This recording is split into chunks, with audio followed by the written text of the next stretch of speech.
you guys want to ask me any questions? What do you want to ask me? Oh, Air Force, look at this. Air Force One. Right here. That's pretty cool, man. Hey, Dad, he's got a question. What's your question? What's the top what?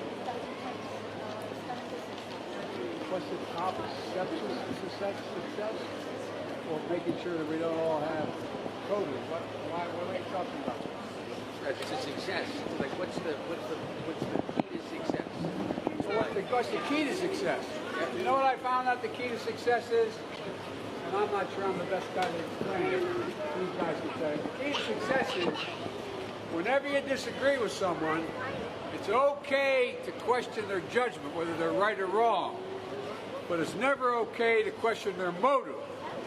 When you question their motive, then you never get to be able to agree. For example, if you say to somebody, the reason why you don't agree with me is because you are stupid, you are bad, you just don't like the people I like. Instead of saying, I just tell you why, I disagree with you because of the following thing. Because once you question somebody's motive, why they're doing something, because you don't know. In fact, what happens after that, you can never get together. I learned that lesson I say that to all the embassy folks too.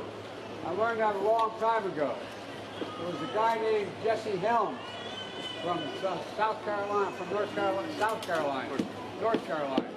And he was a very conservative guy who was not very crazy about African Americans when he got here. We always had fights.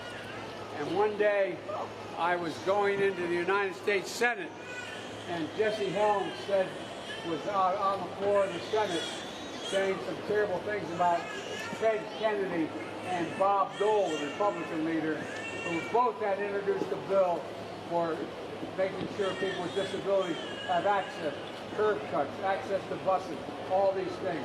Called the Americans with Disabilities Act. And what happened was, I was very upset when I walked in to go see the majority leader when I heard this debate.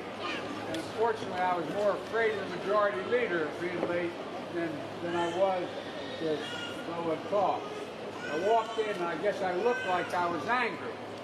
And he looked at me and he said, "What's the matter, Joe?" I was 32 years old.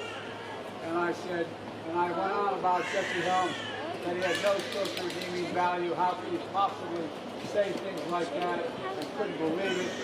And he looked at me and he said, "Joe, what would you say if I told you that Jesse Helms in 1970, sitting in his living room with his wife Dot in Raleigh, we're reading the paper, there was a photograph of a young man in crutches, 16 years old, with bracelets from under his arm all the way down to his ankle, and 2 steel crutches."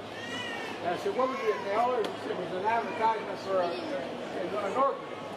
And he said, "All I want is someone to take me home for Christmas and love me."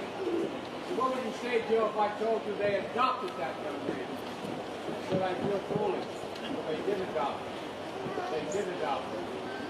And I said, and I went and apologized to Jesse Helms, because the idea that I disagreed with everything he said, but when he suggested he was doing it, he didn't care about people with disabilities, it was wrong. I questioned his motive.